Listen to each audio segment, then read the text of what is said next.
దేవుని గూర్చి చెప్పిన దేవుడే, దేవుని గూర్చి చెప్పిన దేవుడే. తన కొరకు ఆనాడు చెప్పాడు యేసే గదా, తన కొరకు ప్రతిరోజు చెప్పాలి నీవే గదా. తన కొరకు నువ్వు చెబితే దైవానివే, తన గూర్చి నువ్వు చెబితే దైవానివే. నీ కొరకు చూశాడు ఆ దేవుడే. క్రీస్తునందు చేరివచ్చిన ప్రియులైన మీ అందరికీ ప్రభునామమున శుభములు వందనాలు తెలియజేస్తున్నాను. ప్రియులరా, వివాహ బంధం విలువను తెలిపిన బైబిల్. వివాహ బంధం, బాండింగ్. ఈ భూమి మీద చాలా రకాల బంధాలు ఉన్నాయి, బంధాలు చాలా ఉన్నాయి. ఆ బంధాలలో వివాహ బంధం కూడా ఒకటి. అన్నదమ్ముల బంధం ఉంది, తండ్రి బిడ్డల బంధం ఉంది, తల్లి బిడ్డల బంధం ఉంది, స్నేహితుల బంధం ఉంది, ప్రేమికుల బంధం ఉంది, తెలిసిన వారు, అయిన వారు, ఇరుగు పొరుగు వారు. ఈ బంధాలు చాలా ఉన్నాయి. ఈ బంధాలలో గొప్పది ఏది అని బైబిల్ని అడిగితే బైబిల్ చెప్పింది మాత్రం వివాహము ద్వారా ఏర్పడే బంధం, బాండింగ్ చాలా గొప్పది అని బైబిల్ చెప్పింది. హెబ్రీయులకు రాసిన పత్రిక అపోస్తలుడైన పౌలు హెబ్రీయులకు ఉత్తరం రాస్తూ 13వ అధ్యాయము 4వ వచనంలో ఈ మాట వ్రాశాడు. హెబ్రీ పత్రిక 13వ అధ్యాయము 4వ వచనం, వివాహము అన్ని విషయాలలో ఘనమైనదిగాను పాన్పు నిష్కల్మషమైనదిగాను. ఓకే, ఆయన మాట్లాడుతున్నప్పుడు అన్ని విషయములలో ఘనమైనది ఏది అంటే వివాహము. అంటే రెండు కుటుంబాల బంధం, లేదా రెండు జీవితాల బంధం, ఇద్దరు మనుషుల బంధం, ఒక స్త్రీ పురుషుని బంధం. వివాహం అనగా ఒక స్త్రీ ఒక పురుషుడు. అన్ని విషయములలో ఇది ఎందుకు ఘనమైనదిగా ఉండాలి? ప్రపంచంలో ఎన్నో విషయాలు ఉన్నాయి, ఎన్నో బంధాలు ఉన్నాయి, ఎన్నో వాస్తవాలు ఉన్నాయి. వీటన్నింటినీ విడిచిపెట్టి వివాహము అన్ని విషయాల్లో ఘనమైనదిగా ఉండాలి, నువ్వు కూడా దాన్ని ఘనమైనదిగా ఎంచాలి అని దేవుడు ఎందుకు చెబుతున్నాడు? దాని వెనక కారణాలు ఉన్నాయి. ఆ కారణాలు తెలుసుకోవాలని మనుషులు అనుకోవడం లేదు. మనుషులుగా మనం ఎప్పుడు ఏదో 60-70 ఏళ్ల ఈ జీవిత కాలంలో ఏ కష్టం లేకుండా జీవితం సాఫీగా సాగితే చాలు అనుకుంటాం. మిగతా విషయాలను పట్టించుకోం. దానివలన నిజంగా మన విషయంలో దేవుడు ఆనందంగా ఉంటున్నాడా అంటే లేదు, ఎల్లప్పుడూ బాధగానే ఉంటున్నాడు. మనం ఈ స్థితి కాదు, చాలా గొప్ప స్థితిలో ఉండాలని, మనల్ని చాలా గొప్ప స్థితిలో చూడాలి అని దేవుడు అనుకుంటున్నాడు. ఇంతకీ గొప్ప స్థితి అంటే ఆస్తిలో కాదు, అధికారంలో కాదు, హోదాలో కాదు, జ్ఞానంలో. మనకి పరలోక జ్ఞానం కావాలి, పరసంబంధమైన జ్ఞానంతో మనం నిండాలి, దైవ జ్ఞానంతో నిండాలి. మనము దైవజ్ఞానులం కావాలి, అది దేవుని ఉద్దేశం.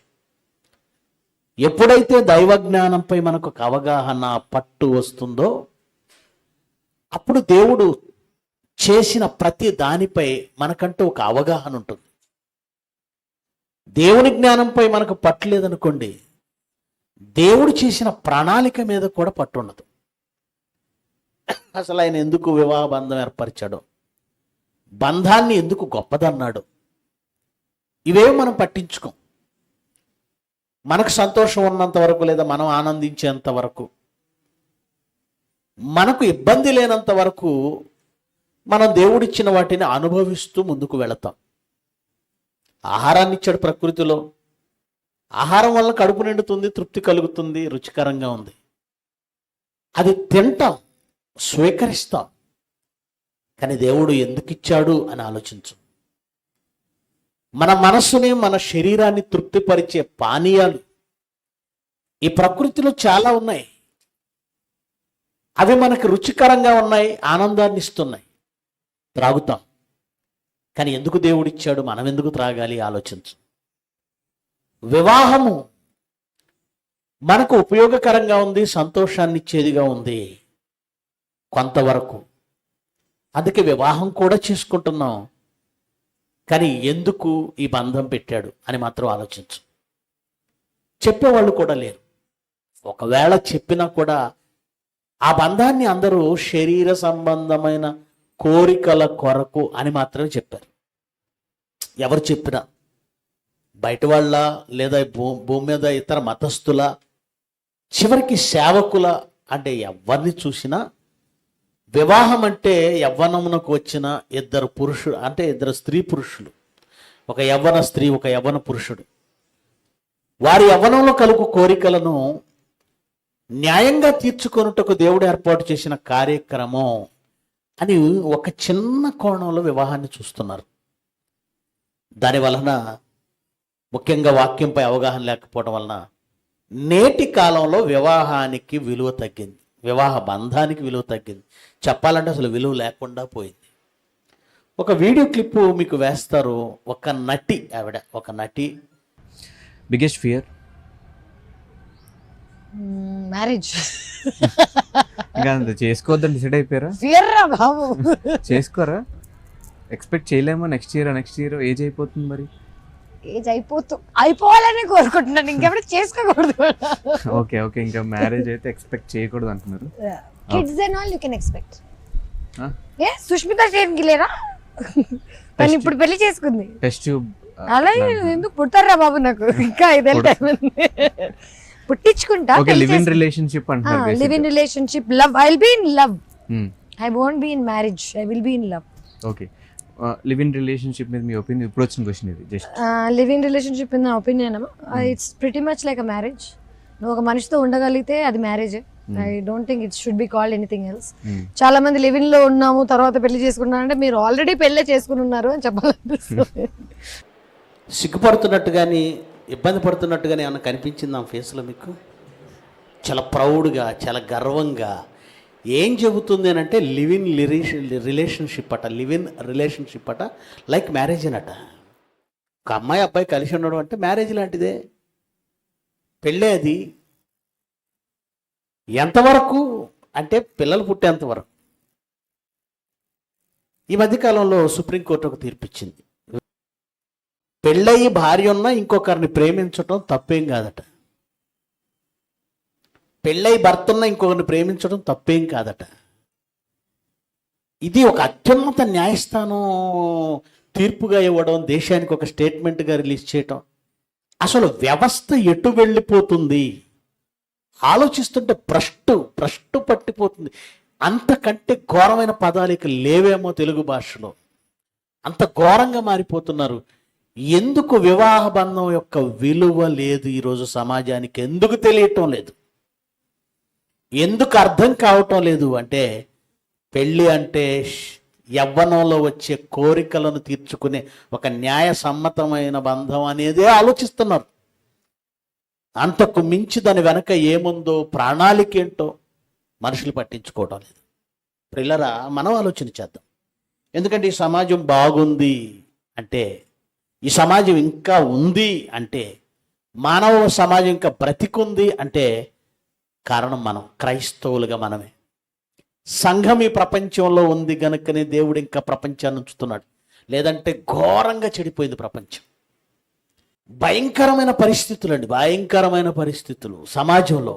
వివాహ బంధం వద్దు, వివాహ వ్యవస్థ వద్దు. మా ఇష్టం వచ్చినట్టు తిరుగుతాం, మా ఇష్టం వచ్చినట్టుగా బ్రతుకుతాం, మా ఇష్టం. ఈ సంస్కృతి మన హైదరాబాద్లో, మన ప్రక్కనున్న హైదరాబాద్లో విపరీతంగా పెరిగిపోయిందండి.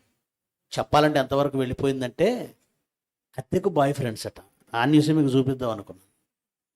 రెంట్కి బాయ్ ఫ్రెండ్స్, రెంట్కి గర్ల్ ఫ్రెండ్స్. హైదరాబాద్ అంతా ఎంత ఘోరంగా మారిపోయిందంటే మొన్ననే వచ్చానండి, కాలేజీ పిల్లలు ఎక్కడ చూసిన ఆడపిల్లలు 10 మంది ఒక చోట, 10 మంది ఒక చోట, 10 మంది ఒక చోట. నిజంగా చదువుకునే పిల్లలేనండి వాళ్ళు, నిజంగా చదువుకునే పిల్లలే. ఘోరం, హైదరాబాద్ పరిస్థితి ఘోరం, సొదమ గొమర్రా అయిపోయింది. ఎందుకు ఇలా మారిపోయింది? చదువుకుంటున్నారు, పిల్లల్ని పంపిస్తున్నారు కదా మీరు, అది చదువుకోవట్లేదు, సంపాదిస్తున్నారు. వాళ్ళు చదువుకోవడం లేదు, సంపాదిస్తున్నారు. విలువ లేదు, పెళ్లికి విలువ లేదు, వాళ్ళ ఇష్టం. సొదమ గొమర్రాగా మారిపోయింది.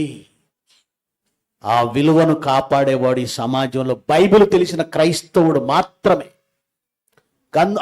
అందుకే మనం భూమి మీద ఉన్నాం గనకనే ప్రపంచం ఇంకా బ్రతికి బట్ట కడుతుంది, గుర్తుపెట్టుకోండి. అలాంటి మనం కూడా చెడిపోయే పరిస్థితి ఉంటే, అలాంటి మనకి కూడా దేవుని ప్రణాళిక, దేవుని సంకల్పం విలువ తెలియకపోతే, అలాంటి మనకు కూడా ఒక పురుషుణ్ణి ఒక స్త్రీని దేవుడు ఎందుకు సృష్టించి ఎందుకు ఒక బంధం ఏర్పరిచాడో విలువ అర్థం కాకపోతే, మనం కూడా వాక్యాన్ని విడిచి లోకప్రారమైనటువంటి భయంకరమైన పాపంలోకి వెళ్ళిపోతే, ఇక ఈ ప్రపంచం ఎవరి కోసం నిలబడాలి, దేవుడు ఎవరి కోసం ఉంచాలి? అందుకే దేవుని ఆశయాలను, ఆశయాలను, ప్రణాళికలను ఇంకా బ్రతికి ఉంచేది ఎవరైనా ఉన్నారు, ఇంకా బ్రతికి ఉన్నాయి అంటే అదొక్క సంఘం. అందుకే ఎందుకు ఈ బంధాన్ని పెట్టాడో ఒక్కొక్క అడుగును మనం ఆలోచించుకుంటూ ముందుకు వెళదాం. యెషయా గ్రంథం 54వ అధ్యాయం, యెషయా గ్రంథం 54వ అధ్యాయము 5వ వచనం నుంచి. యెషయా గ్రంథం 54వ అధ్యాయము 5వ వచనం.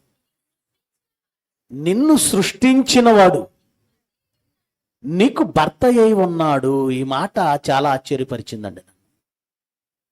మీరు మీ దేవుడైన యెహోవాకు బిడ్డలని ద్వితీయోపదేశకాండం 14వ అధ్యాయం 1వ వచనంలో ఉంటుంది. మీరు మీ దేవుడైన యెహోవాకు బిడ్డలు. బిడ్డలు అన్న ఆయన యెషయా గ్రంథం 54:5కి వచ్చేసరికి నిన్ను సృష్టించిన వాడు నీకు భర్త అయి ఉన్నాడు. ఇదేంటండి, ఇలా ఎందుకు మాట్లాడాడు?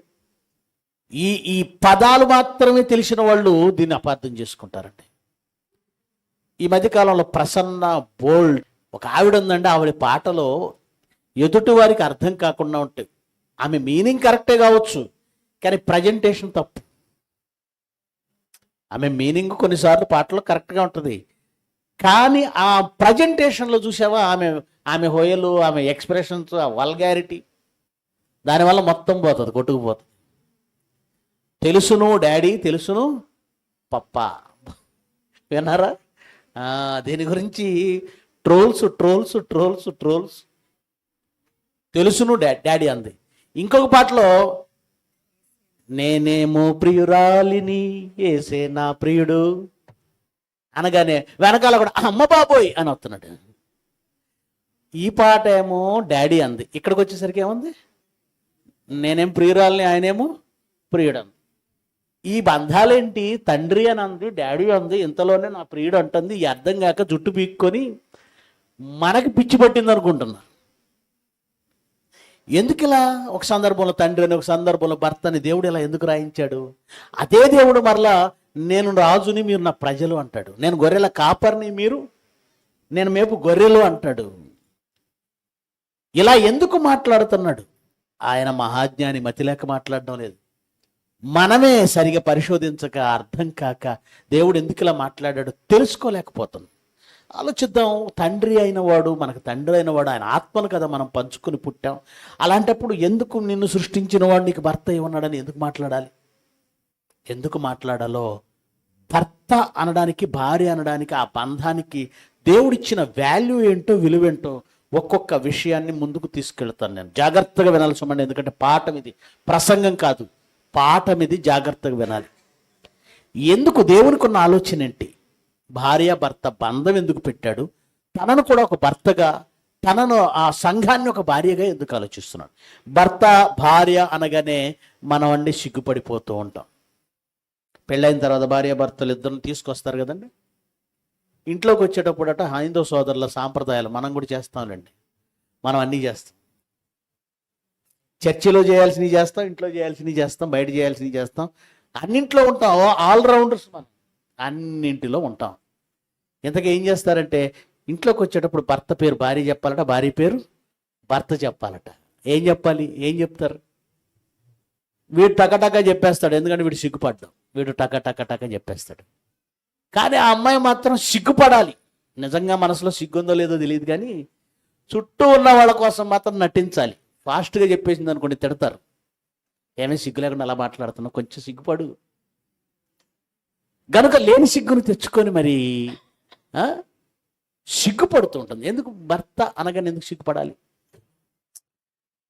పెళ్ళిగారి కుర్రోళ్ళ దగ్గర ఎరా పెళ్లి చేసుకుంటామంటే ఆడు మెలికలు తిరుగుతుంటాడు. పెళ్ళంటే ఈడెందుకు మెలికలు తిరుగుతున్నాడు? భర్త పేరు చెప్పమంటే ఆవిడెందుకు మెలికలు తిరుగుతుంది?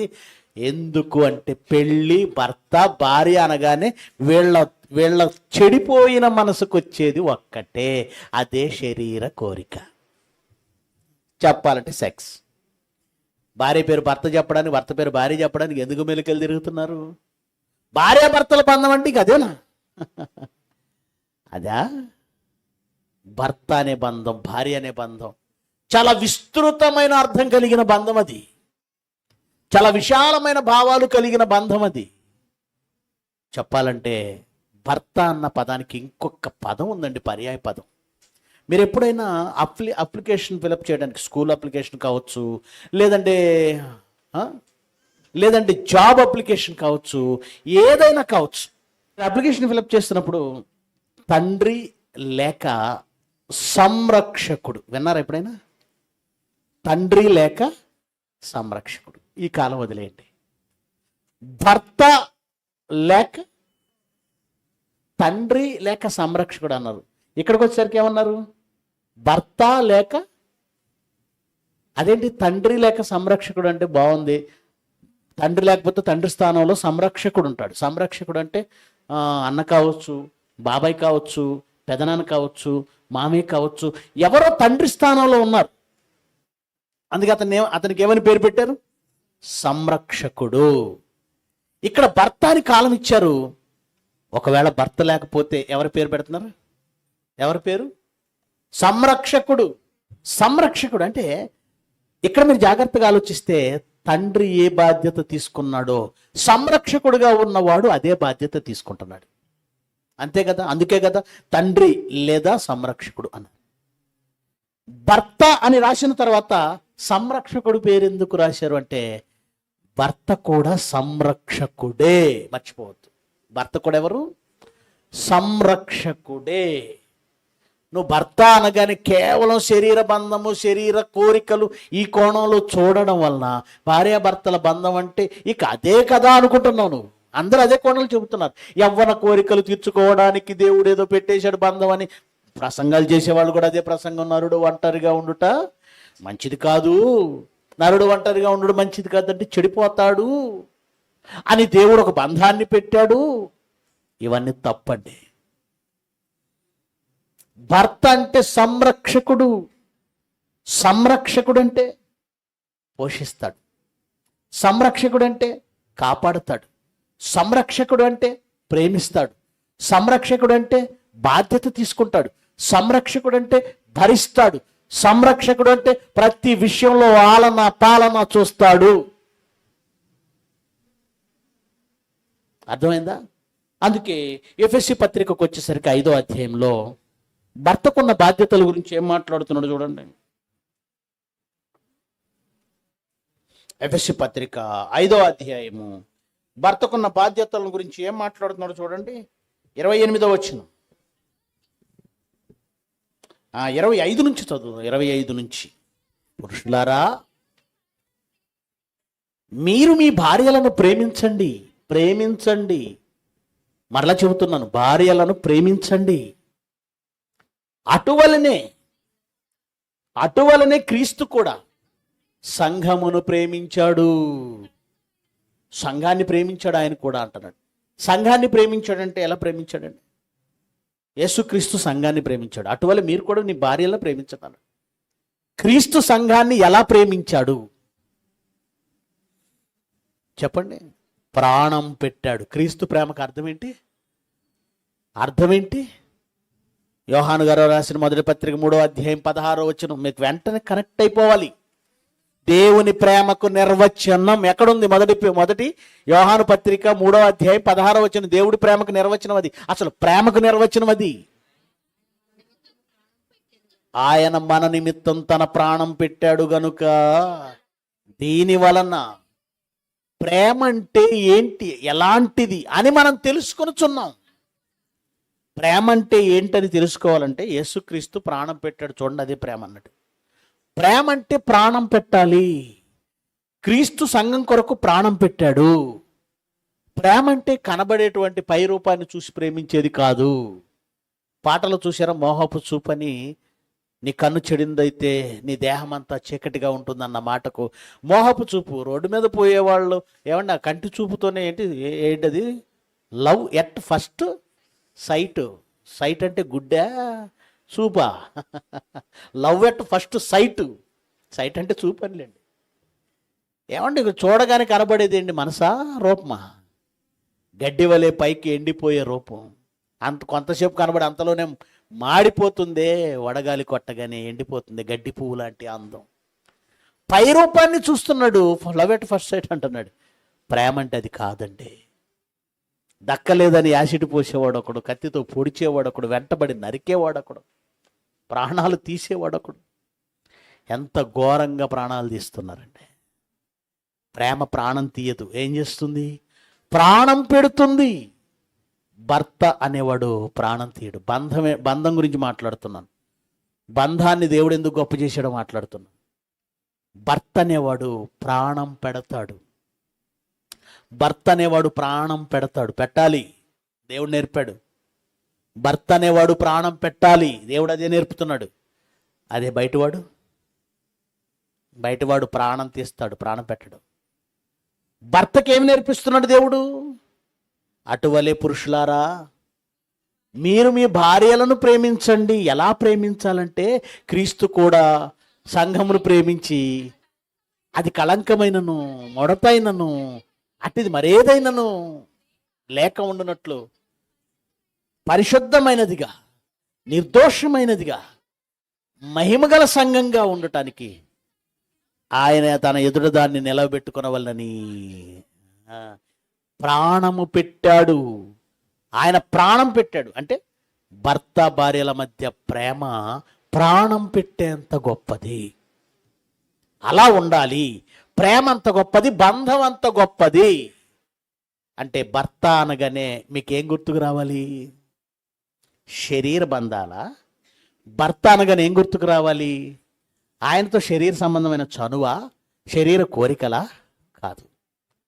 మీకోసం ప్రాణం కూడా పెట్టేస్తాడన్నమాట. ప్రాణం కూడా.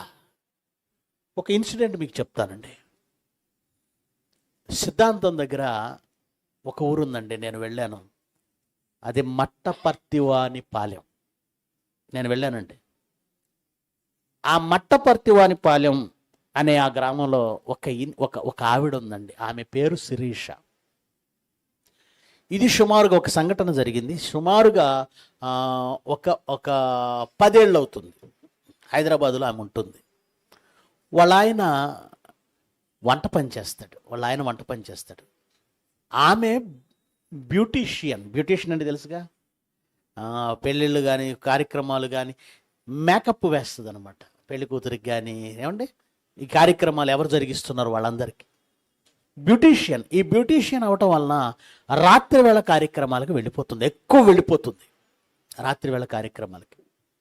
అలా ఆమె భర్త అయితే పాపం మంచివాడు, చాలా మంచివాడు. ఆమెను స్వేచ్ఛగానే విడిచిపెట్టాడు. ఆ భార్యను నమ్మాడు.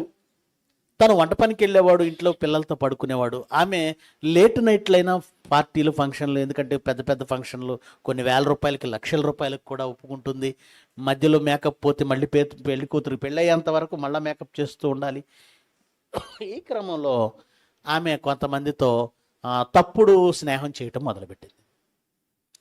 ఇలా ఒకరు కాదు, ఇద్దరు ముగ్గురుతో అలా స్నేహం చేయటం వలన ఎప్పుడైతే నన్ను కాదండి, డబ్బులు ఇస్తారు కదండి, డబ్బుల కోసమే కదండి అలాంటి పనులు ఎప్పుడు చేస్తారంటే డబ్బుల కోసం. వీడేం చేస్తాడంటే, నేను ఇంత డబ్బులు ఇస్తున్నాను, మరలా ఇంకొకరితో పరిచయం ఏర్పరచుకుంది అనే కసితో, కోపంతో వాళ్ళ మధ్య గొడవలు స్టార్ట్ అయ్యాయి. ఆ క్రమంలో ఆమెను ఒకరోజు ఎక్కడికో తీసుకెళ్లారు. ఇక్కడికే వెళ్ళి వద్దాం రమ్మన్నట్టు ఒక నలుగురు కలిసి ఆమెను అత్యాచారం చేసి చంపేయడానికి ప్లాన్ చేశారు.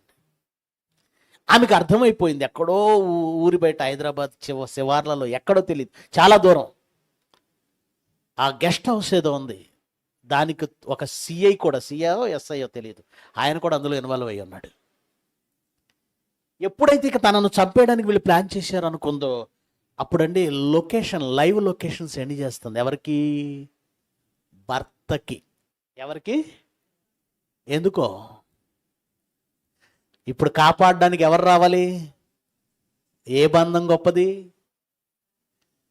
డబ్బులిచ్చే బంధం గొప్పదా? డబ్బులిచ్చే బంధం అంటే పిల్లలు ఉన్నారు, ప్రాణాలు తీసేటువంటి సిచ్యువేషన్లో, ప్రాణం పోయే పరిస్థితుల్లో లైవ్ లొకేషన్స్ పెడుతుంది. పాప ఆయన నిద్రపోతున్నాడు, ఎప్పుడో అర్ధరాత్రి పని చేసి వస్తాడు, కష్టపడి వస్తాడు, పగలంతా ఆ వేడి పొయ్యి దగ్గర ఉంటాడు కదండి. తెల్లవారుజాము 3 గంటలకి 4 గంటలకి లైవ్ లొకేషన్ పెడితే లెగుస్తారండి ఎవరైనా? ఘోరాతి ఘోరంగా చంపేసి ఊరి తీసి వేలాడదీశారు, చచ్చిపోయింది. టీవీల్లో మోత మోగిపోయింది ఆమె గురించి.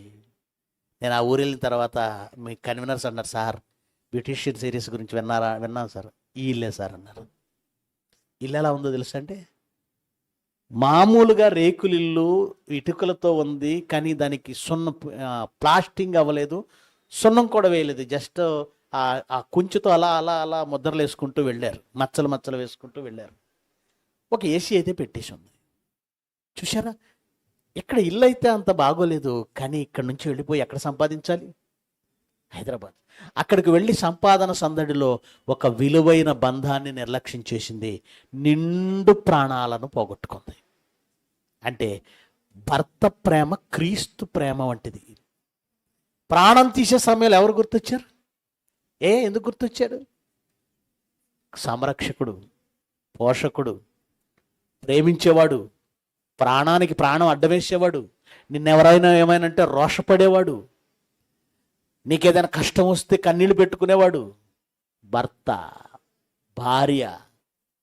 ఎందుకు ఈ బంధాన్ని ఏర్పరిచాడో, ఎందుకు ఈ బంధానికి విలువ ఇచ్చాడో జాగ్రత్తగా వినాలి. ఇంకా ఏం రాశాడు చూడండి, ఎఫెసీ పత్రిక 5వ అధ్యాయము, ఎఫెసీ పత్రిక 5వ అధ్యాయము 28వ వచనం. పురుషులు కూడా ఎలా ప్రేమిస్తారట, పురుషులు ఎలా ప్రేమించాలని దేవుడు నేర్పిస్తున్నాడు. భార్యాభర్తల బంధంలో ప్రేమ ఏ స్థాయిలో ఉంటుందంటే, తమ సొంత శరీరము వలె తమ భార్యలను ప్రేమింపబద్ధులై ఉండాలి. సొంత శరీరం. ఈ మధ్యకాలంలో ఒక ఆయన ప్రసంగిస్తూ ఒక మాట చెప్పాడు, అది నాకు నచ్చలేదండి. మనుషులుగా మనం తప్పులు చేయకూడదు. వ్యభిచారమందు పట్టబడిన స్త్రీని కూడా దేవుడు, యేసుక్రీస్తు, అమ్మా నేను నిన్ను కొట్టను, నేనేమీ అనను, నీ మీద రాళ్ళు వేయను, అలాగని నేనేమీ అనలేదని నీ ఇష్టానుసారం బ్రతుకని అర్థం కాదు. ఏమన్నాడండి? నేను నిన్ను కొట్టను, నేను ఏమీ అనను, కానీ నువ్వేం చేయాలి? ఇక మీదట పాపం చెయ్యకు. యేసుక్రీస్తు కొట్టలేదు తిట్టలేదంటే వ్యభిచారం చేసేయని వదిలేసినట్ట కాదు. అంటే వ్యభిచారిని క్షమించి ఇక చేయొద్దు అన్నాడు, ఇంకా చేయొద్దు అన్నాడు, అంతే కదా. ఇక చేయడానికి వెళ్ళలేదు. యేసుక్రీస్తు ప్రేమ ఎలా ఉందో భర్త ప్రేమ కూడా అలా ఉండాలనే దేవుడు నేర్పుతున్నాడు. బంధం అలా ఉండాలని. ఈ మధ్యకాలంలో ఒక ఆయన ప్రసంగం చేస్తూ, ఏమండి నేను మీ ఇంటికి వచ్చాను, నాకు భోజనం పెట్టారు, ప్లేట్లో భోజనం పెట్టిన తర్వాత నేను తిన్న తర్వాత, సార్ ఇప్పుడే మా కుక్క అందులోనే తింది, కడిగి మీకు పెట్టాము అని ఎవరైనా చెబితే నువ్వు తింటావా విసిరేస్తావా? విసిరేస్తావా? అంటే ఈ ఎందుకు చెప్పాడు, ఈ ఉదాహరణ ఎందుకు చెప్పాడు, ఎక్స్ప్లెనేషన్ ఎందుకు ఇస్తున్నాడు అంటే, పరాయి వాడు ముట్టినది కుక్క తన్న ప్లేట్ లాంటిది, ఆ ప్లేట్లో నువ్వు ఎలాగ తినలేవో ఈ మాట మాట్లాడితే ఓకే, వ్యభిచరించడం చాలా తప్పు, దేవుడు చేయొద్దు అన్నాడు. అది పురుషుడైనా చేయకూడదు, స్త్రీ అయినా చేయకూడదు, ఎవరు చేయకూడదు, ఎవ్వరూ చేయకూడదు. ఒకవేళ నువ్వు ప్లేట్లో తిండి, కుక్క తింది ఇవి పెట్టుకొని ఇలాగే ఉండి ఒకవేళ నువ్వు ఇలా స్టాండ్ అయితే యేసుక్రీస్తు కూడా అలాగే స్టాండ్ అయ్యాడు అనుకోండి. దేని మీద? కుక్క ముట్టిన దాన్ని నేను ముట్టను అన్ని స్టాండ్ అయితే నువ్వు నీ భార్య గురించే కదా మాట్లాడతావు, లేదంటే ఆడవాళ్ళ గురించే కదా మాట్లాడతావు. ఎదుటి వాళ్ళ గురించి మాట్లాడడానికి మనకి ఎన్ని ఛాన్సులు అండి, ఎన్ని ఛాన్సులు. ఏదో ఉందండి బైబిల్లో, ఒక ఆయనట రాజుగారి దగ్గరే అప్పగొట్టాడట. ఎన్ని కోట్లు చెప్పాలంటే ఇండియన్ కరెన్సీలో ఎన్ని? అదేనండి 3000 తలాంతులంటే ఎంత ఉందో చూడండి. మత్తయి సువార్త 18వ అధ్యాయంలో ఉంటుంది. ఎన్ని వేల తలాంతులు, అది ఇండియన్ కరెన్సీలో సుమారుగా 3,60,00,000. పాఠం చెప్పాం కదా గతంలో, చాలాసార్లు చెప్పాను. 3,600 తలాంతు. తలాంత్ అంటే ఇంచుమించు 3,600. ఎన్ని తలాంతులు ఎగ్గొట్టాడు అతను? 10,000 తలాంతులేనా? 10,000 తలాంతులు. 10,000 ఇంటూ 3,600 వేయండి, సుమారుగా 3,60,00,000.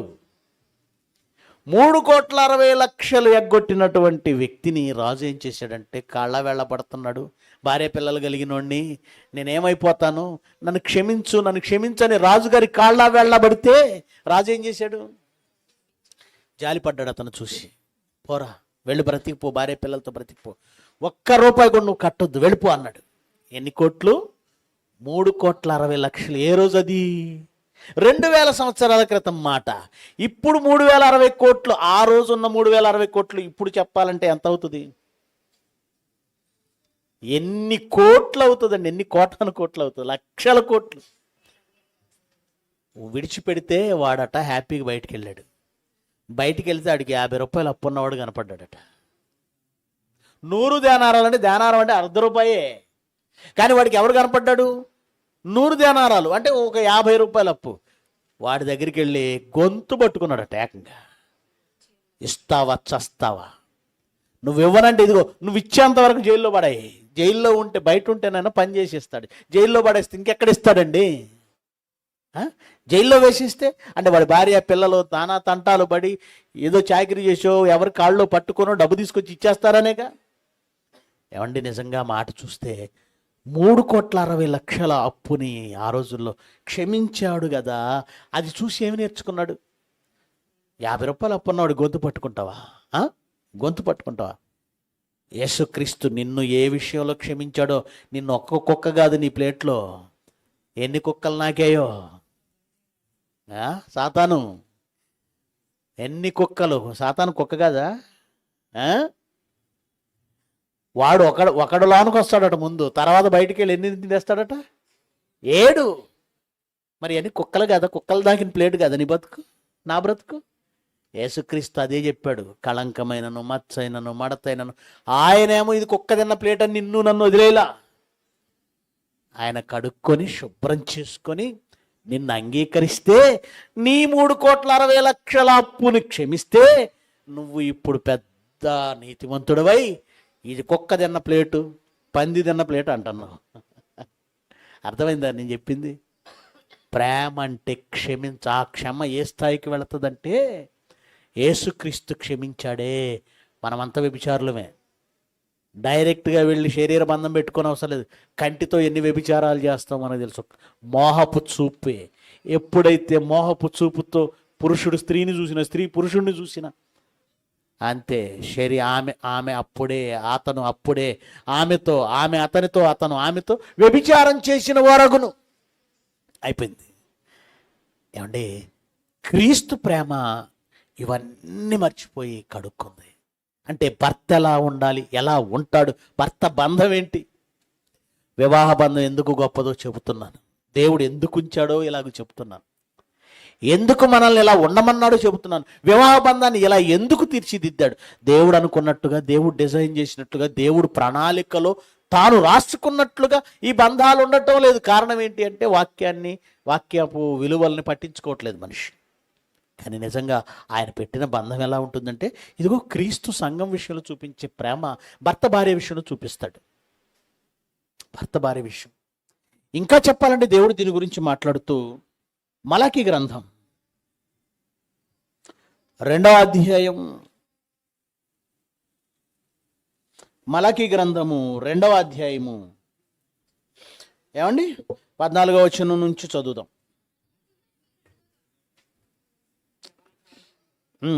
చదవండి. అది ఎందుకని మీరు అడుగగా, మనుషులు ఎలా అయిపోయారు, ఇశ్రాయేలీలు ఎలా అయిపోయారంటే, యవ్వన కాలమందు నీవు పెండ్లి చేసుకొని అన్యాయంగా విసర్జించిన, బాగా వినాలి, దేవుడికండి విసర్జించడం అనే పదం అసలు నచ్చదండి. విడాకులు అనే పదం అస్సలు నచ్చదండి. మోషే ఒకనాడు వ్యభిచార కారణమును బట్టి భార్యకు విడాకులు ఇవ్వచ్చు అని ఒక చట్టాన్ని మోషే చేశాడు. కానీ యేసుప్రభు అంటాడు, ఇశ్రాయేలీల కఠిన హృదయాన్ని బట్టి మోషే చట్టం చేశాడు, కానీ ఆది నుంచి అలాగూ జరగలేదు. ఆది నుంచి అంటే ఆదాము అవ్వలు ఉన్నారండి. అసలు విడిపోవాలంటే ముందు వాళ్ళు విడిపోవాలి. ఎందుకంటే 40 ఏళ్ళు కాపురం చేయడానికి ఎంత విసుగొస్తే అవ్వ కాపురం ఎన్నాళ్ళు చేసింది? ఆదాము ఎన్నాళ్ళు బ్రతికాడు? 930 సంవత్సరాలు. అంటే సుమారుగా 900 ఏళ్ళు కాపురం చేసిందా ఎవరు? అవ్వ. ఎవరితో? ఆదాముతో. ఆ రోజు ఏమండి ఇక్కడున్న సౌకర్యాలు ఉన్నాయా? మొట్టమొదట బట్టలు లేకపోతే ఆదాము భర్త గారు ఇచ్చింది ఏంటంటే ఆకులు ఇచ్చాడట. ఈయనేం మొగుడు విడాకులు తీసేసుకుంటాను ఆకులు ఇచ్చాడు, ఈ ఆకులు ఇచ్చాడండి నేను విడాకులు అందా అండి? ఆకులు ఇస్తే ఆకులు చుట్టుకుంది పాపం. తర్వాత బయటికి వెళ్ళిన తర్వాత వండుకోవడానికి ఏమీ లేవు, భూమి పంట ఇవ్వదు. చాకిరి చేసి ఆ పంట తెచ్చుకునేంత వరకు ఆకలి భరించిందా? భరించింది. పాత్రలు ఉన్నాయా? లేవు. వండుకొని తినాలంటే పాత్రలు ఉండాలి. ఎన్ని కష్టాలు పడి ఉండాలి, ఎన్ని శ్రమలు పడి ఉండాలి. ఆమె విడాకులు కోరలేదు. నీతిమంతులు వాళ్ళ భార్యలను విడిచిపెట్టలేదు. దైవ సేవకులు వాళ్ళ భార్యలను విడిచిపెట్టలేదు. అసలు విడిచిపెట్టడం అనే కాన్సెప్టే లేదు బైబిల్లో. కానీ ఇశ్రాయేలీల కఠిన హృదయం, భార్యని విడిచిపెట్టేయాలన్న మనసు కలిగిన వీళ్ళకి ఒక కఠినమైన చట్టం చేశాడు. వ్యభిచార కారణమును బట్టి కాక మీ భార్యను విడనాడొద్దు అన్నాడు. అయినా ఆ విషయంలో కూడా దేవుడు తృప్తిగా లేడు. ఆయన ఏమంటున్నాడంటే, చదవండి అన్నమాట, యవ్వన కాలమందు నీవు పెండ్లి చేసుకొని అన్యాయముగా విసర్జించిన నీ భార్య పక్షమున యెహోవా సాక్షిగా నిలబడతాడు. సాక్ష్యం అంట. సాక్ష్యం ఏమని సాక్ష్యం నిలబడతాడండి? నువ్వు ఏవో చెప్తున్నావు, పక్కింటోడితో మాట్లాడిందను, ఫోన్ మాట్లాడిందను, ఇంకోటి చేసిందను, ఇలా చేసిందను, అలా చేసిందను, ఇలా చూసిందను. కొంతమందికి ఉన్న అనుమానం మామూలుగా కాదండి. కళ్ళున్నప్పుడు కనీసం ఇలా తలెత్తి చూసిన అనుమానమే వాడికి. నిజంగా ఈ అనుమానించేవాడు ఎవడైనా ఉన్నాడంటే ఫస్ట్ వాడికి ఆ అలవాటు ఉందని గుర్తుపెట్టుకోండి. అలా చూసే అలవాటు ఉన్నవాడే ప్రతి చూపు వెనక తప్పు వెతుకుతాడు. ఎందుకంటే వాడికి అది తెలుసు, వాడికి అలవాటు ఉంది కనుక చూసే ప్రతి వాళ్ళ చూపు అలాగే ఉంటుంది అనుకుంటాడు. దేవుడండి నిజంగా భార్యాభర్తల బంధం ఎలా ఉండాలో చెబుతూ, నాయన యవ్వన కాలపు భార్యను నువ్వు నిందించావు కదా, ఆమె మీద తప్పులు మోపుతున్నావు కదా, ఆమె తప్పుడుది అంటున్నావు కదా, తప్పుగా చూపిస్తున్నావు కదా, నేను ఆమె పక్కన సాక్షిగా నిలబడతాను. ఆమె మంచిది అని నిరూపించడానికి, ఆమె కంటే పెద్ద దౌర్భాగ్యుడు, పెద్ద వ్యభిచారి నువ్వని నేను నిరూపిస్తానన్నాడు. ఆయన నిలబడితే నిరూపించవలసినంత అవసరం ఉందండి? అసలు మనం నిలబడతామా? మన గనుక ఆయనే నిలబడి సాక్ష్యాలు తీసుకొచ్చాడు అనుకోండి, నువ్వు నేను నిలబడతామా? ఆయన హార్డ్ డిస్క్లు తీసుకొస్తే నువ్వు నేను నిలబడతామా? అందుకే నాయన నీ కంట్లో ఉన్నదేంటి? ఫస్ట్ నేను వాక్యం నేర్చుకునేటప్పుడు కంట్లో దూలం ఎందుకు ఉంటుంది, అంత పెద్ద తప్పులు మనలో ఉంటాయా? మనలో ఉంటాయి కానీ మనకు కనపడవు. ఎందుకు కనపడవు? నా ముఖం మీద ఉన్నది నాకెందుకు కనపడుతుంది? ఎవరైనా ఎదుటి వాళ్ళు చెప్పాలి, లేదా అర్థం చెప్పాలి. నా కంట్లో దూలం ఉందని నాకు ఎప్పుడు అనిపించలేదు, మీకు ఎప్పుడు అనిపించదు. కానీ దేవుడి చట్టం దగ్గరికి వస్తే మనం కంట్లో దూలం కాదు, పెద్ద పెద్ద మెట్రో పిల్లర్లు ఉన్నాయి. మెట్రో పిల్లర్ అంటే కూడా దూలమేనండి. అది పెద్ద పెద్ద మెట్రో పిల్లర్లు ఉన్నాయి. అంత పాపమా మనం అంటే? అంత. నేను సాక్ష్యాలు తీసామంటే చస్తావురా నువ్వు. కనుక ఈ మధ్య విచిత్రం ఏంటంటే ఆడవాళ్ళు విడాకులు కోరుతున్నారు. ఒకప్పుడు మగవాళ్లే విడాకులు కోరేవాళ్ళు, పండగ నాడు కూడా పాత పేళవేనా అని. ఇప్పుడు ఆడవాళ్ళు విడాకులు కోరుతున్నారు. విచిత్రం. కానీ దేవుడు ఏమంటున్నాడు చూడండి, నీ యవ్వన కాలమందు నీవు పెండ్లి చేసుకొని అన్యాయముగా విసర్జించిన నీ భార్య పక్షమున యెహోవా సాక్షి అయ్యును. అది నీకు తోటిదై నీవు చేసిన నిబంధనకు పాత్రురాలు కదా, నీ పెండ్లి భార్య కదా. కొంచెముగానైనా నువ్వు దైవాత్మ నొందిన వారిలో ఎవరును ఇలాగూ చేయలేదు. ఒకడు చేసినను ఏం జరిగింది? తర్వాత మాట 16వ వచనం, 15వ వచనం రెండవ మాట. కాగా మిమ్మల్ని మీరే జాగ్రత్త చేసుకొని యవ్వనమున పెండ్లి చేసుకున్న మీ భార్యల విషయంలో విశ్వాసఘాతకులుగా ఉండకండి. మీ భార్య మిమ్మల్ని నమ్మింది, విశ్వాసఘాతకులు కాకండి. ఏమండి, భార్య అయినా భర్త అయినా మీ బంధాలు పోవడానికి కారణం మీరే అవుతారు. భర్తను నువ్వు పోగొట్టుకుంటున్నావు అంటే కారణం నీదే, నువ్వే కారణం. భార్యను నువ్వు పోగొట్టుకుంటున్నావు అంటే కారణం నువ్వే. ఎదుటి వాళ్ళ మీద తప్పులేస్తూ ఉంటారు కదానో. ఏమంటే ఆడపిల్లల గురించి నేను ప్రతి పెళ్లిలో మాట్లాడతానండి. మొన్న రాజేంద్ర బాబు గారి కుమారుడు పెళ్లిలో కూడా మాట్లాడతాను. నిజంగా ఆడపిల్లండి తను పెరిగినటువంటి ఊరిని, తను పెరిగిన తల్లిదండ్రుల్ని, తను కనిపెంచిన తల్లిదండ్రుల్ని, తాను పెంచుకున్నటువంటి బంధాలు ఇష్టాలను పెంచుకున్న వాళ్ళందరినీ వదిలేసి నమ్మి విశ్వసించి భర్త దగ్గరకు వస్తుంది. అంతే కదా, విశ్వసించి భర్త దగ్గరకు వస్తుంది. అన్నీ విడిచిపెట్టుకొని క్రొత్త మనుషుల దగ్గరికి వెళ్ళి క్రొత్త ప్రాంతంలోకి వెళ్ళి ఎమ్మడడం అంటే చిన్న విషయమా? చిన్న విషయం అండి అది. తల్లిదండ్రులు చూసినట్లు అత్తమామలు ఎట్టి పరిస్థితుల్లోనూ చూడరండి, ఎంత చెప్పుకున్నా చూడరండి. ఎందుకంటే పేగు బంధం లేదు వాళ్ళ మధ్య, ఆక్సిటోసిన్ వలన వచ్చేటువంటి బంధం లేదు, ఆ ప్రేమ ఉండదు. ఎవరో ఉత్తములు, నయోమి లాంటి ఉత్తములు ఎక్కడో ఉంటారు అత్తలు. నయోమి లాంటి ఉత్తములు ఎక్కడో దొరుకుతారు. అత్త లాంటి దొరికిన, తోడి కోడళ్ళు ఎలాంటి వాళ్ళు దొరికినా, ఆడబిడ్డలు ఎలాంటి వాళ్ళు దొరికినా ఒకే ఒక్క ధైర్యంతో తనకు తెలియని మనుషుల మధ్య బ్రతుకుతుంది. ఎవరా ధైర్యం? భర్త. ఏంటి అంత గొప్పదా బంధం? ఎందుకంత గొప్పగా డిజైన్ చేశాడు? ఎందుకంత గొప్పగా డిజైన్ చేశాడు? ఆ బంధం అంత గొప్పగా ఎందుకు డిజైన్ చేశాడు?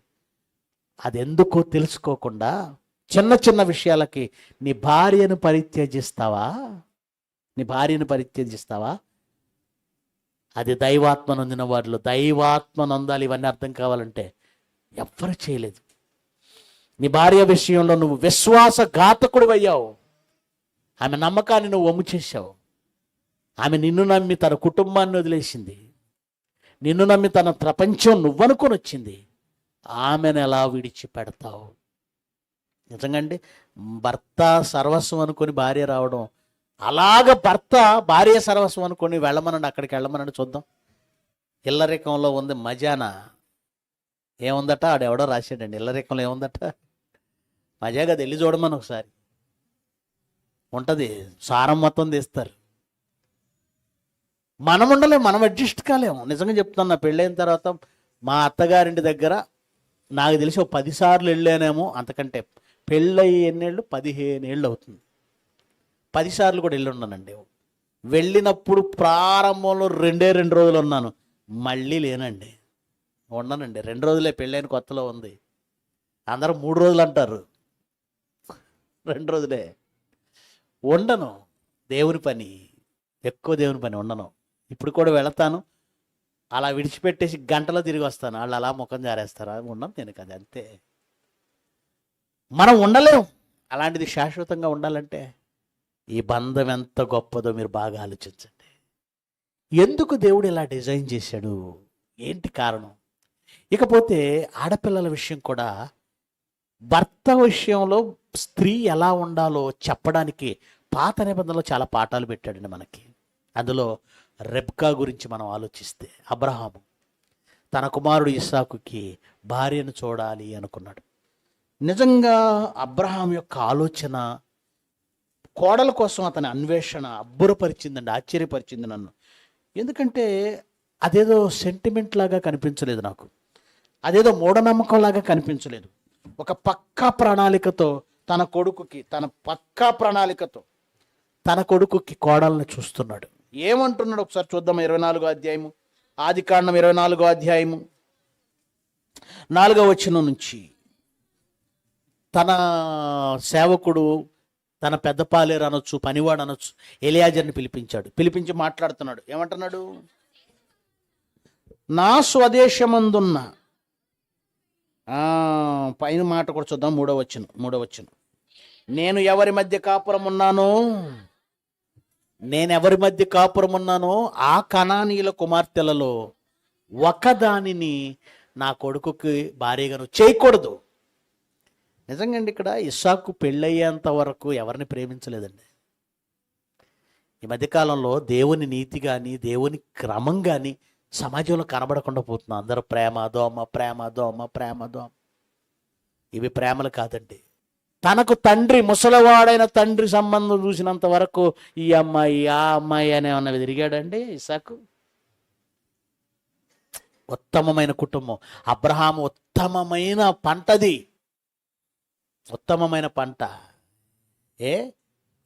పెళ్ళి అనేది ఎందుకు అర్థం కాక శరీర కోరికలకు లోబడి దానికి తగినట్టుగా లోకం ఏం చేస్తుంది? వయసులో ఉండేటప్పుడు హార్మోన్ల ప్రభావం ఎక్కువ ఉంటుందండి. చెప్పు తీసుకు కొట్టేవాళ్ళు లేక వెళ్ళని. ఇస్సాకు హార్మోన్ల ప్రభావం లేదా? అంటే పాపం చేయడానికి హార్మోన్ల ప్రభావం కాదు అది. నా శరీరంలో వేరొక నియమము ఉంది, అది వేరొక నియమం, హార్మోన్లు కాదు.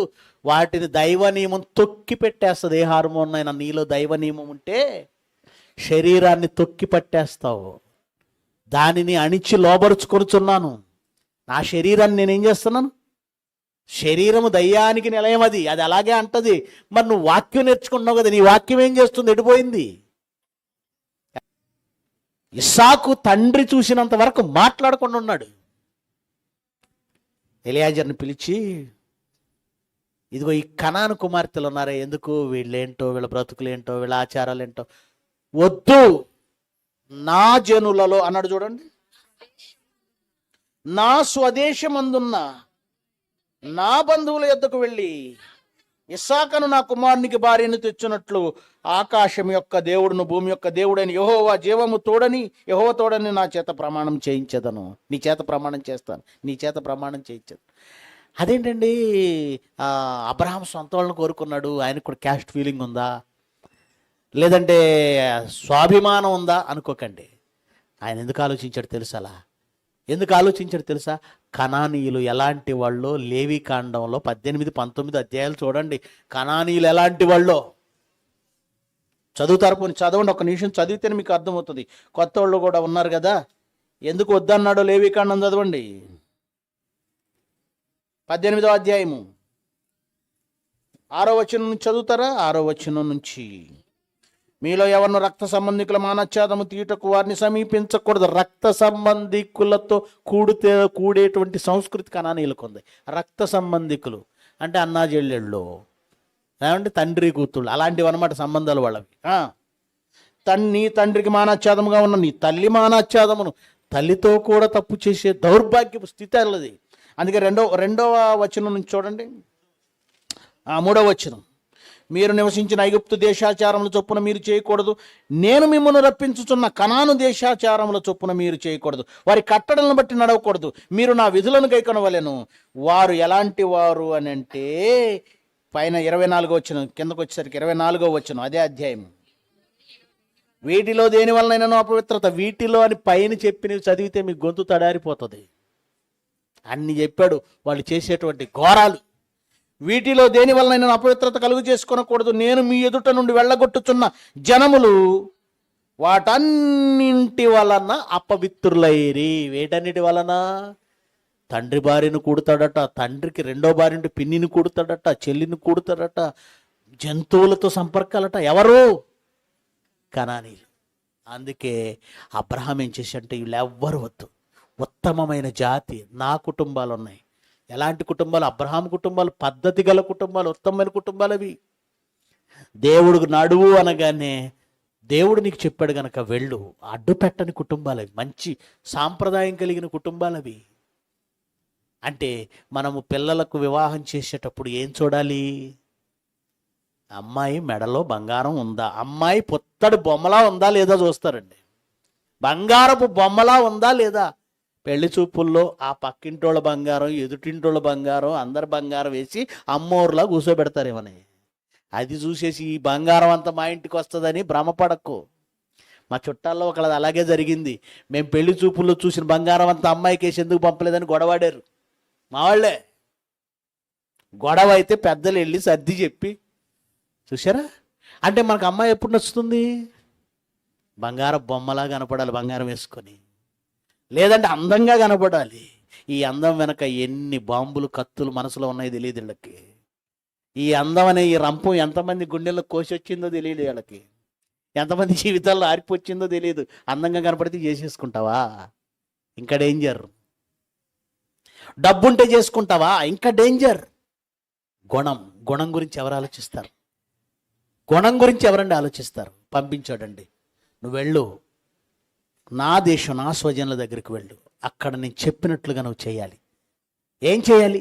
ఇదిగో నీ పశువులకి నీకు ఎవతైతే నీళ్లు తోడి పెడుతుందో, అంటే తనే ఆలోచించుకుంటాడు. వాస్తవానికి ఈ మాట అబ్రహాం చెప్పలేదు, కానీ ఎలియాజరు తనకు తానుగా, తండ్రి నా యజమానుడు పంపాడు, నా యజమానుని దేవా నాకు కనబరచు, ఎవతైతే ఈ బావి దగ్గరకు వచ్చి నేను త్రాగడానికి, ఈ ఒంటెలు త్రాగడానికి నీళ్లు చేది పోస్తుందో ఆమె నువ్వు నాకు చూపించినది మనసులో అనుకున్నాడు. అప్పుడు ఏం జరిగిందో చూడండి. అదే అధ్యాయం 24వ అధ్యాయం 15వ వచనం నుంచి చదువు, 13వ వచనం నుంచి. చిత్తగించము, నేను ఈ నీళ్ల ఊట యొద్ద నిలుచుచున్నాను, ఈ ఊరి వారి పిల్లలు నీళ్లు చేదుకొనుటకు వచ్చుచున్నారు, కాబట్టి నేను త్రాగునట్లు నీవు దయచేసి నీ కడవను వంచుమని నేను చెప్పగా, నీవు త్రాగుము, నీ ఒంటెలకు నీళ్లు పెట్టేదన్న ఏ చిన్నది చెప్పునో ఆమెయే నీ సేవకుడైన ఇస్సాకు కొరకు నీవు నియమించినదై ఉండునుగాక, అందువలన నీవు నా యజమానుని మీద అనుగ్రహం చూపితివని తెలుసుకొందున నేను. అతడు మాట్లాడుట చాలింపక ముందే అబ్రహాము సహోదరుడైన నాహోరు భార్యయగు మిల్కా కుమారుడైన బెతుయేలుకు పుట్టిన రెబ్కా కడవ భుజము మీద పెట్టుకొని వచ్చాను. ఈ చిన్నది మిక్కిలి చక్కనిది, ఆమె కన్యక, ఏ పురుషుడు ఆమెను కూడలేదు. ఆమె బావిలోనికి దిగిపోయి కడవను నీళ్లతో నింపుకొని ఎక్కిరాగా ఆ సేవకుడు ఎలియాజరు ఆమెను ఎదుర్కొనుటకు పరిగెత్తి, నీ కడవలో నీళ్లు కొంచెము దయచేసి నన్ను త్రాగనిమ్మని అడిగాను. అందుకు ఆమె, అయ్యా త్రాగుమని చెప్పి త్వరగా తన కడవను చేతికి దించుకొని అతనికి దాహం ఇచ్చాను. మరియు ఆమె అతనికి దాహం ఇచ్చిన తర్వాత, నీ ఒంటెలు కూడా త్రాగుమట్టుకు వాటికి నీళ్లు చేదిపోయేదని చెప్పి త్వరగా గాడిలో తన కడవను కుమ్మరించి తిరిగి చేతుటకు ఆ బావికి పరిగెత్తుకొని పోయి అతని ఒంటెలన్నింటికి నీళ్లు చేదిపోసెను. ఆ మనుషుడు ఆమెను తేరిచూచి తన ప్రయాణమును యెహోవా సఫలం చేసినో లేదో తెలుసుకొనవలెనని ఊరకుండెను. ఒంటెలు త్రాగుట అయిన తర్వాత ఆ మనుష్యుడు, అంటే ఇక్కడ జాగ్రత్తగా ఆలోచిస్తాను, తాను తాగడానికి నీళ్ళు ఇచ్చింది, సరిపోతుంది కదా, అడగగానే నీళ్ళు ఇచ్చింది. అడగగానే నీళ్ళు ఇచ్చిందంటే మంచి మనసున్న అమ్మాయి అనుకోవచ్చు కదా. కానీ తనకు నీళ్ళు ఇవ్వటమే కాదు, ఏం చేయాలట, తన ఒంటెలకు కూడా నీళ్లు తోడిపోయాలి. ఏమండి, నేను ఒక మాట అడుగుతాను, బాగా ఆలోచించండి. అబ్రహాము ధనవంతుడా కాదా? ఆ టైంకి మీరు చెప్పండి. అబ్రహాము ధనవంతుడా కాదా? ధనవంతుడు. పని వాళ్ళు ఉన్నారా లేదా? ఎంతమంది సేవకులు? ఇంతమంది సేవకులు ఉండగా పని చేసే అమ్మాయి, పని తెలిసిన అమ్మాయి కావాలని ఎదురు చూశాడా? జనరల్గా మనం ఇప్పుడు కాదు, కానీ ఒక 30 ఏళ్ల క్రితం వెనక్కి వెళ్ళిపోతే పని చేసే అమ్మాయి అయినా, పని తెలిసిన అమ్మాయి అయినా తెలుసుకొని వంట చేస్తుందా? ఇప్పుడు అవేమి లేదు. వంట తెలుసా అని అడగాల్సిన అవసరం లేదు, ఎందుకంటే వంట తెలియని ఈ కూతురికి ఒక తల్లి ఉంది, యూట్యూబ్ తల్లి. మా ఊరి వంట మీ కడుపులో మంట, అత్తమ్మ వంట, అమ్మమ్మ వంట, అమ్మమ్మగారి ఇల్లు, అమ్మ చేతి వంట. సో ఈ రోజుల్లో వంట వచ్చా లేదా ప్రాబ్లం లేదు, కానీ ఆ రోజుల్లో పని తెలిసిన అమ్మాయి కావాలి, ఇల్లు చక్కబెట్టుకునే అమ్మాయి కావాలి. అబ్రహాం కూడా అలా ఆలోచించాడు అనుకోకండి, ఎందుకంటే పని చేయడానికి ఆమె ఏమి పేదరాలు కాదు, పేదింటికి వెళ్ళడం లేదు, ఆమె కింద పని వాళ్ళు ఎవరు లేరు అనుకోకండి, చాలామంది ఉన్నారు. మరి ఎందుకు ఇది చేశాడు అంటే, దేవండి, మీరు పని వాళ్ళను పెట్టి మీ భర్తకు మీ పిల్లలకు పని చేయించటం కంటే నువ్వే స్వయంగా ఉండి పెట్టి నువ్వే స్వయంగా నీ భర్తకి నీ పిల్లలకి చేసి పెడితే ఏది బాగుంటుంది చెప్పండి? పని వాళ్ళు చేసి పెడితే బాగుంటుందా? పని మనిషి చుట్టూ తిరుగుతున్నారట పిల్లలు, తల్లిని వదిలేసి. నువ్వు చేసిన పని తల్లి, ఊళ్ళో వెళ్ళాలి, ఉద్యోగాలు చేయాలని పిల్లల పెంపకాన్ని పని మనుషులకు వదిలేసి, ఇప్పుడు పిల్లలు తిరుగుతున్నారు, ఇంకొన్నాళ్ళు అయితే మీ ఆయన తిరుగుతాడు. ఎవరి చుట్టూ? నువ్వెవరిని అప్పగించావు వాళ్ళ చుట్టూ? నువ్వు స్వయంగా నీ భర్తకు చేసి పెట్టు. ఎందుకు ఇది పెట్టాడు పద్ధతి? ఎందుకు అబ్రహాము అలాంటి అమ్మాయిని కోరుకున్నాడు? అక్కడ మీరు జాగ్రత్తగా ఆలోచిస్తే బాధ్యత అంటే ఏంటో తెలిసిన అమ్మాయిలా కనబడుతుంది, ఒళ్ళు దాచుకునే అమ్మాయిలా కనపడుతుంది. నా ఎముకలు అరిగిపోతాయండి, నా మోకాళ్ళు అరిగిపోతాయండి ఇప్పుడు అంటున్నావు నువ్వు. ఇంతకంటే ఎక్కువ చేశారు పితరులు, మన పితరులు చేయలేదా? రోకళ్ళతో దంచేవాళ్ళండి, పండగలు వస్తే రోళ్ళు రుబ్బేవాళ్ళండి, తిరగళ్ళు విసిరేవాళ్ళండి, పొలాలకు వెళ్ళేవాళ్ళండి. ఎంత చాకిరి చేశారు. ఎంత శ్రమైన దేవుడు నీకు తోడుంటే నీ పాదాలు వాయవు, చెప్పులు అరగవు, బట్టలు మాయవు. ఈ లోకానికి అన్నీ అరిగిపోతున్నాయంటే ఇప్పుడు దేవుని కృప లోకానికి తోడుగా, ఆయన కోపం వలన ఆరోగ్యం పోతుంది. అబ్రహాముకు కోడలు ఇలా ఉండాలని ఎలియాజరు అనుకోవడానికి గల కారణం ఏంటంటే స్వయంగా భర్తను చూసుకునే ఆమె అయి ఉండాలి, స్వయంగా భార్య ఆ పిల్లలను చూసుకునే ఆమె అయి ఉండాలి. అప్పుడే బంధం నిలబడుతుంది. ఎందుకు ఆ బంధాన్ని అలా స్టిక్ చేయాలని చూస్తున్నాడు? భర్తనేమో నువ్వు ప్రాణం ఇచ్చేంతగా ప్రేమించన్నాడు, భార్యనేమో నువ్వు శిరస్సులా గౌరవించు. అదే కదా చెప్పింది. సంఘము క్రీస్తుని ఎలా గౌరవిస్తుందో నువ్వు శిరస్సులా గౌరవించు, క్రీస్తులా గౌరవించు. నీ తలకు నీకు శిరస్సు ఆయన. ఇకపోతే స్వయంగా నీ భర్త కోసం నువ్వే కష్టపడు, నీ పిల్లల కోసం నువ్వే కష్టపడు. ఎందుకు ఈ బంధం నిలబడాలి అంటే ఈ బంధం దేవునికి సంఘానికి ఉన్న గొప్ప బంధాన్ని నిర్వచిస్తుంది. ఏమండి, ఎవరైనా మనల్ని విడిచిపెట్టి వెళ్ళిపోతారండి. తల్లిదండ్రులైనా విడిచిపెట్టి వెళ్ళిపోతారు వాళ్ళ వయసు అయిపోతే, పిల్లలైనా పెళ్ళిళ్ళు అయిపోతే విడిచిపెట్టి వెళ్ళిపోతారు, స్నేహితుల కాలేజీ అయిపోతే కాలేజీలో కారిపోయే ప్రేమలో 4 ఏళ్ళు అయితే ఆడు కనబడినా పలకరిద్దాం లేదని చూస్తాడు. గుర్తుపెట్టుకోండి, కాలేజీ పిల్లలు ఓ ప్రేమ పొంగిపోతాయి అనుకోకండి. వాడు 4 ఏళ్ళు గడిస్తే నేను మర్చిపోతాడు. ఇదంతా వేస్ట్. స్కూల్లో ఉన్నటువంటి ఫ్రెండ్స్ తర్వాత కనపడరు. స్కూల్లో ఫ్రెండు నేను అబుదాబి వెళ్ళినప్పుడు వాడికి ఫోన్ చేసి అక్కడ ఉంటున్నాడని, బాబాయ్ ఛానల్కి ఫోన్ చేసి రా కలుద్దాం అన్నాడు. నిజమే కాబోలని చెప్పి అక్కడ అదే ఏరియాకి ప్రేయర్కి వెళ్ళాం. నీ దగ్గర మీ ఏరియా దగ్గరే ప్రేయర్కి వచ్చానని ఫోన్ చేశా. 10 నిమిషాలు చేస్తూ ఉండని ఫోన్ పెట్టేశాడు. తర్వాత ఫోన్ ఎత్తట్లేదు. నీకు అర్థమైందా? అలాగే ఉంటుంది. గనుక ఏ బంధం చివరి వరకు నిన్ను వెంటాడుతుంది, ఏ బంధం నిలబడుతుంది అంటే ఒక చక్కని బంధాన్ని డిజైన్ చేశాడు.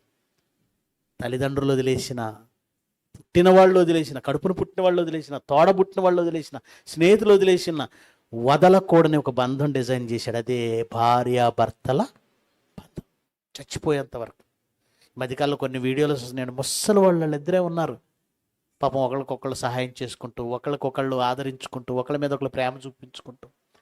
ఎందుకు ఈ బంధం అంటే, నాయన ఇది నాకు నీకున్న బంధం రా, ఇది నాకు నీకున్న బంధం, నీకు అర్థం కావాలి. చివరి వరకు విడిపోని బంధంగా ఎందుకు నేను భార్యాభర్తలు ఉంచానంటే ఆ భార్య స్థానంలో సంఘాన్ని ఉంచుతున్నాను, భర్త స్థానంలో నేనుంటున్నాను. సంఘానికి క్రీస్తుకి ఉన్న బంధం ఎంత గొప్పదో ప్రపంచం అర్థం చేసుకోవడానికి ముందుగా ఒక బంధాన్ని డిజైన్ చేశాడు. ఆ బంధమే వివాహ బంధం. ఆ బంధంలో దేవుని నీతిని నువ్వు నెరవేర్చాలి. ఆ బంధంలో మీ ప్రేమ వలన పిల్లలు కలిగితే దేవుని కొరకు పెంచాలి.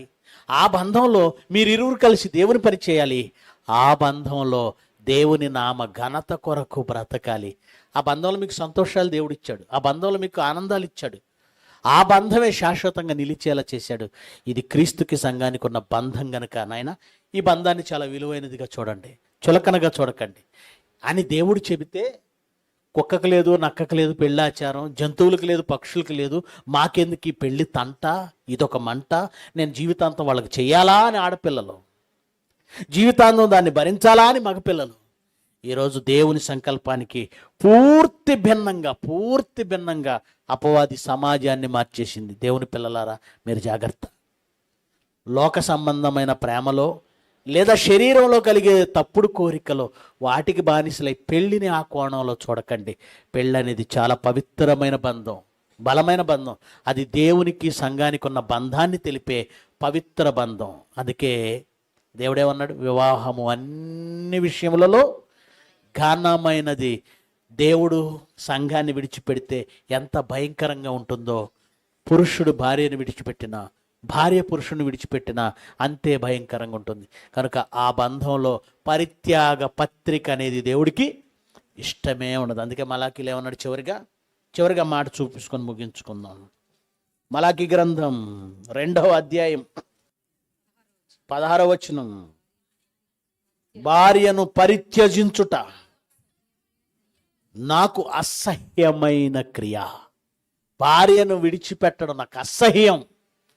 పెళ్లి బంధము ఎంత గొప్పదో మీరు ఆలోచించండి. గనుక ప్రియులరా, బాధ్యతలతో కూడిన బంధాన్ని, బాధ్యతలను వదిలించుకునే సోమరులు ఉన్నారే, సుఖాలకు మరిగిన దొంగలు ఉన్నారే, వాళ్ళే ఈ బంధాలను విడిచిపెట్టాలని ఆలోచిస్తారు.